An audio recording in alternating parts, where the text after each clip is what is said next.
গিয়ে সরাসরি প্রশ্ন করব, আজকে স্যারের কাছে প্রশ্ন করব আমি, এবং স্যারকেও আমি সেট ওয়ানে নিয়ে আসবো, স্যার আমার সঙ্গে আসুন প্লিজ। আমরা একটা নতুন ছবি দেখব, সেই ছবিতে আমি স্পষ্ট করব। স্যার আমার সঙ্গে আসুন। আমরা আজকে আলোচনা করছি স্যার, আপনার হাত রয়েছে সরাসরি। আজ এই আরিফ বিল্লাহ বসে বসে বড় বড় কথা বলছেন স্যার, আপনি আপনি আপনি নিজে এই যুদ্ধে, আসুন স্যার, আপনি নিজে বাংলাদেশকে স্বাধীন করার যুদ্ধে অংশ নিয়েছিলেন। আসুন স্যার, আপনি সেই রণতরীতে ছিলেন যা পিএনএস গাজী, এই পাশে চলে আসুন স্যার, আমার ঠিক বাদিকে, যা পিএনএস গাজীকে ডোবায় এবং তার পরবর্তীকালে বাংলাদেশ স্বাধীন হয়। আজকে সেই বাংলাদেশে নতুন অপারেশন শুরু হয়েছে। তারা একদিকে মানুষের ওপর অত্যাচার করছে তো করছে, তার সঙ্গে ভারত বিরোধী কথা বলছে বসে বসে, তারা সমস্তটা ভুলে গিয়েছে। বলুন স্যার। আমি এখানে আজকে কিছু কথা বলবো যেটা একজন স্বাধীন বাংলাদেশের অভিভাবক হিসাবে, yes, I have got the right to say আমি একজন বাংলাদেশের অভিভাবক। কারণ হচ্ছে যখন 71-এর যুদ্ধ হয় তখন মোহাম্মদ ইউনূস সাহেব কোথায় ছিলেন? আমি তো ওনাকে দেখিনি। আমি 71-এর যুদ্ধে মোহাম্মদ ইউনূসের নাম শুনিনি। ঠিক, আমি মোহাম্মদ ইউনূসকে দেখিনি কোনোদিন। কি করেছেন উনি? জানবেন কি করে যে দেশটা কি করে স্বাধীন হয়েছে? যেহেতু স্বাধীনতা আমার একটা অবদান আছে, আমি অভিভাবক হিসেবে বলছি। আপনি নিজে লড়াই করেছেন। আমি নিজে লড়াই করেছি। একটা জিনিস খেয়াল রাখবেন, আজকে যে এই যে বড় বড় কথা বলছে, আমরা যদি ইতিহাসটা ভুলে যাই চলবে না, ইতিহাসকে খেয়াল রাখতে হবে। ইতিহাস সারা পৃথিবীতে কিছু চলে না। আরিফ বিল্লাহ, আপনি আজকে স্বাধীন হয়েছেন আমার পাশে থাকা এই ব্যক্তির জন্য, থ্যাংক ইউ বলুন।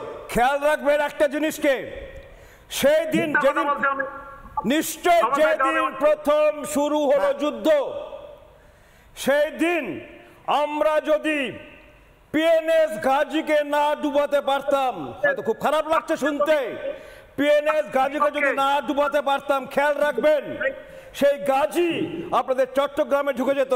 ঠিক, শুধু তাই নয়, আজকে যে কথা বলছেন বড় বড়, আপনারা থাকতেন সেখানে ইস্ট পাকিস্তানের slave হিসেবে। slave, yes, I have to repeat that word. Thank you বলুন Arif Billah. slave Arif Billah, thank you বলুন। আপনি আজকে স্বাধীন হয়েছেন এই ব্যক্তির জন্য, আমার পাশে থাকা এই ব্যক্তি আপনাকে স্বাধীন করেছে, থ্যাংক ইউ বলুন। আমি আমি আমি আপনাদের দেশকে স্বাধীন করেছি। আমার সৈন্যবাহিনী, আমাদের বাংলাদেশের তার মধ্যে একজনই। আজকে আপনারা আজকে স্লেভস হয়ে থাকতেন কি নামে জানেন? ইস্ট পাকিস্তানের নামে। স্বাধীন বাংলাদেশ হতো না যদি ভারত আপনাদের সাহায্য না করত। ভারত সাহায্য করে ভুল করে ফেলেছে। ভারত সাহায্য কখন করেছে জানেন? ভারত একটা স্বাধীন প্রচণ্ড শান্তিপ্রিয় দেশ। খেয়াল রাখবেন, আমি একটু ইতিহাসটা বলতে হবে আপনাদের, কারণ আপনাদের জানা খুব প্রয়োজন আছে। আপনারা তো তখন জন্মগ্রহণ করেননি। ঠিক, যখন 71-এর যুদ্ধটা হয় আমি জানি, আমি ছিলাম সেই যুদ্ধে। যদি আমি জানি যে কিভাবে আপনাদের দেশকে আমরা স্বাধীন করেছি। আমরা কিন্তু প্রথম দিন যাইনি। আমাদেরকে যখন আপনাদের এখানে এসে ট্রেনিং নিয়েছে পাকিস্তানের, হ্যাঁ, তারা যখন আমাদেরকে বলল যে দেখো আমরা এইরকম বিপদে পড়েছি, আমাদেরকে সাহায্য করো, আমরা কিন্তু তখন এগিয়ে যাইনি। খেয়াল রাখবেন, ভারত কিন্তু কোনোদিন কাউকে আক্রমণ করেনি। কি হলো? পাকিস্তান দেখলো যে এখন যদি আমরা ভারতকে আক্রমণ না করি, খেয়াল রাখবেন মিস্টার আরিফ বিল্লাহ, আপনি খেয়াল রাখবেন, আরিফ বিল্লাহ আপনার বাদিকে স্ক্রিনে, আপনার খেয়াল রাখবেন স্যার, ওই যে আরিফ বিল্লাহ, আপনি খেয়াল রাখবেন। হ্যাঁ, আজকে যে কথাগুলো আপনারা বলতে পারছেন, আমি বলছি, আমি দায়িত্ব নিয়ে বলছি, আপনাদের এই চিন্তা আপনারা দেখতে পেতেন না যদি আমি এবং আমাদের ভারতীয় সৈন্যরা সেদিনকে আপনাদেরকে স্বাধীন না করতাম। মানুষদের কাছে যাওয়ার আগে আরিফ বিল্লাহ উত্তর, আরিফ বিল্লাহ 10 সেকেন্ড উত্তর। বলুন, উত্তর দিন। আপনারা থ্যাঙ্কফুল কিনা আজকে আপনারা প্রতিরোধের মুখে পড়েছেন, আজকে আপনারা ভারত বিরোধী কথা বলছেন, আপনারা থ্যাঙ্কফুল হন, ভারতের সঙ্গে বন্ধুত্ব করুন। বলুন আরিফ বিল্লাহ। আমি বলছি, বলতে পারে শুনবেন, কথার মধ্যে বায়াত দিবেন না। আমি বলে দিচ্ছি যে আমরাও বাংলাদেশি, বাঙালি, এবং পশ্চিমবঙ্গের মানুষ যারা আছে তারাও বাঙালি ভাষায় বাঙালি। হ্যাঁ, আমাদের আজকের জিডিপি 2700 মিলিয়ন মার্কিন ডলার, আর তাদের জিডিপি হলো মাত্র 900 মার্কিন ডলার। আমরা বলি আপনারাও স্বাধীন হয়ে যান, আমাদের মতো আপনাদেরও 2700 মার্কিন ডলার জিডিপি হয়ে যাবে। আমরা কি আরেকটা নতুন জিডিপির প্রতিবেশী কথা পাবো। বলছেন? আমাদের আজকে প্রথম কথা, ভারত হচ্ছে বিশ্বের চতুর্থ সবচেয়ে বড় ইকোনমি। আমাদের সঙ্গে জিডিপির কথা বলতে আসবেন না। চতুর্থ সবচেয়ে বেশি মিলিটারি স্ট্রেংথ ভারতের রয়েছে, ভারতের দ্বিতীয় বৃহত্তম মিলিটারি সংখ্যা, এবং রিজার্ভ ফোর্স যদি অ্যাড করেন তাহলে গোটা বিশ্বের সবচেয়ে বড় বাহিনী ভারতের হাতে রয়েছে। আপনি কাদের সাথে জিডিপির কথা বলতে আসছেন? এই সব বলবেন না। আমার প্রশ্ন, আমি মানুষদার কাছে যাওয়ার আগে আমার ছোট্ট একটা প্রশ্ন, আরিফ বিল্লাহ যেভাবে গণপ্রতিরোধ হচ্ছে, আমার পাশে আর্মি অফিসাররা দাঁড়িয়ে রয়েছেন, প্রাক্তন আর্মি অফিসাররা বাংলাদেশকে স্বাধীন করতে সাহায্য করেছেন। আরিফ বিল্লাহ, আপনি একটু যদি আজকে থ্যাঙ্কফুল হতেন তাহলে আপনাদের আমি অ্যাডভাইস দিতে পারতাম কিভাবে এই গণপ্রতিরোধ আটকাতে পারতেন। আপনারা কেন এটা করছেন? কেন দেশটাকে নষ্ট করে দিচ্ছেন? আরিফ বিল্লাহ কেন আত্মহত্যা করছেন? হ্যাঁ, কেন আত্মহত্যা করছেন আরিফ বিল্লাহ? সত্যি কথা তো, একদম আত্মহত্যা ছাড়া কিছুই নয়।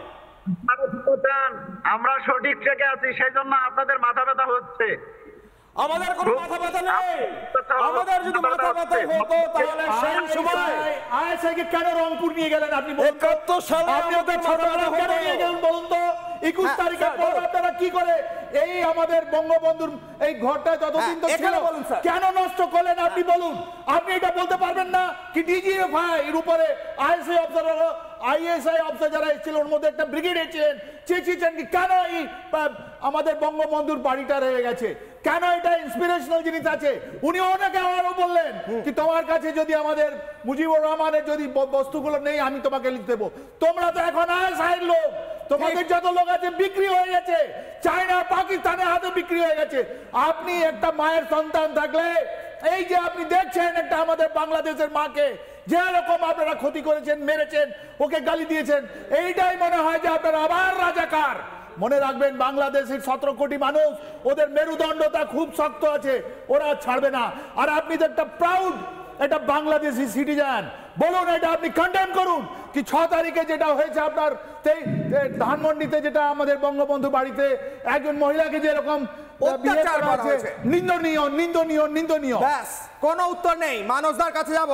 মানসদা, বাংলাদেশে গণপ্রতিরোধ শুরু হয়েছে। সালাউদ্দিন স্যারের কাছে যাওয়ার আগে আরিফ বিল্লাহ আবার আসবো আপনার কাছে। মানসদা, গণপ্রতিরোধ পাল্টা মার শুরু করেছে। আমরা হিন্দু শাস্ত্রে জানি কর্ম করলে তার ফল তো পেতেই হবে।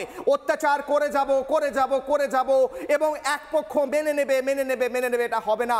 কৃষ্ণ ভগবদ গীতায় বলেছিলেন অর্জুনকে যে যুদ্ধ করো অর্জুন, ফলের আশা না করে যুদ্ধ করো। আজ বাংলাদেশে প্রতিরোধ গড়ে উঠেছে। কি বলবেন মানসদা, বলুন। আরিফ বিল্লাহ সাহেবকে নমস্কার। উনি বোধহয় এই মুহূর্তে দেশের কোনো খবর রাখেন না। প্রথমে ওনাকে 2-3টে খবর দিয়ে দিই, তারপরে তোমার উত্তর দিচ্ছি। 2 দিন আগে ভারতের সঙ্গে বাংলাদেশের সরকারের, এখন সরকার নয়, এখন যারা আছে তাদের একটা ট্রেড নিয়ে মিটিং হয়েছে এবং তারা অনুরোধ করেছে সম্ভবত আগামী 28শে ফেব্রুয়ারি থেকে রোজা শুরু হচ্ছে, রমজান মাস, এবং তারা ভারতকে বলেছে যে আপনারা যে পরিমাণ খাবার পাঠান তার থেকে যেন বেশি করে পাঠানো হয়, না হলে বাংলাদেশের লোকগুলো না খেয়ে মারা যাবে। দারুণ, হাততালি দিচ্ছি, হাততালি। স্যার, হাততালি তো দিতেই হবে এই বিষয়। তো গুড, বেশি করে খাবার না পাঠালে রোজাতে। এইবার দ্বিতীয় ব্যাপার হচ্ছে সমন্বয়কদের মধ্যে এখন সমন্বয় নষ্ট হয়ে গেছে। গতকাল সার্জিস আলম বলেছে যে বাংলাদেশের 20% আওয়ামী লীগ আছে, তাদের বিরুদ্ধে আমাদের যুদ্ধ। তার মানে 3.5 কোটি মানুষকে মারার কথা বলেছে সার্জিস আলম।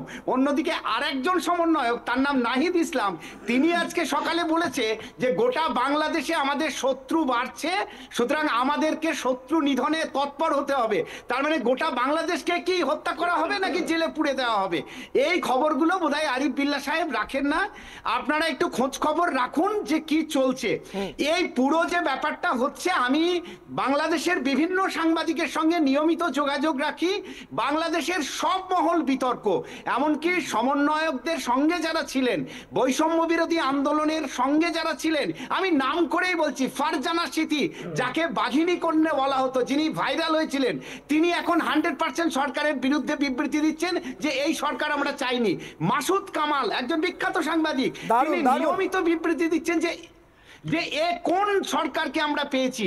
গোটা বাংলাদেশের শিল্পী শম্পা রেজা বলে একজন আছেন, বিখ্যাত সঙ্গীত শিল্পী এবং চিত্রনায়িকা ছিলেন, তিনি বলেছেন এই বাংলাদেশ আমার দেশ নয়, এই রকম আমরা চাইনি।